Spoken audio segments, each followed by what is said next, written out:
About 2 months ago, the state saw lots of high-intensity wildfires. We're standing in a patch here in the Cross Timbers Experimental Range, which is OSU property, just southwest of Stillwater.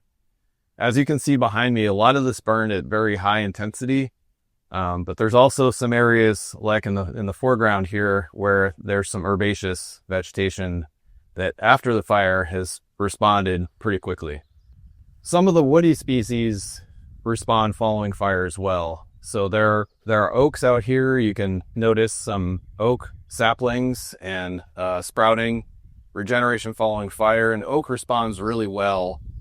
The fire removes basically all the competition at the soil level, stimulates dormant buds from the root collar to sprout, and often the top will kill, but you'll get sprouting and regeneration.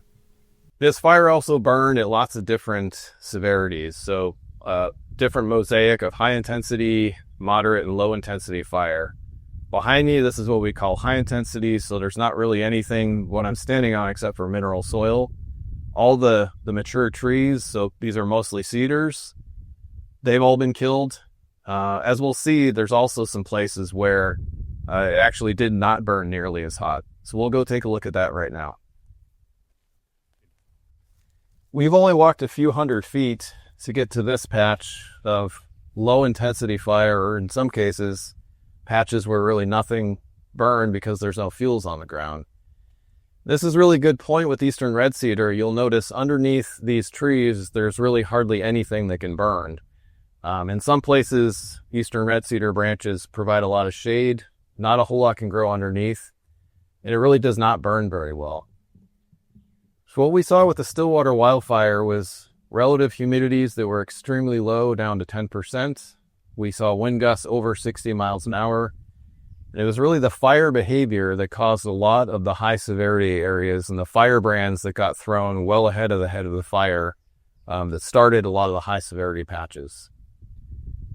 So when considering cedar on or near your property, consider that you can limb up cedar, you can space cedar out, and really you want to reduce the amount of fuels, but often, probably even the majority of the time, cedar's not going to burn very well.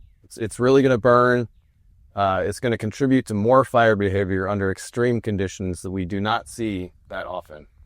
So in science and agriculture, there's certainly a lot of things that have some nuance to them. We're talking about fire today, and we talked about some things that probably aren't common knowledge. Some of these things really apply to what you might want to do in between extreme events like this. This time of year is a great time to manage your property. It's still cool enough.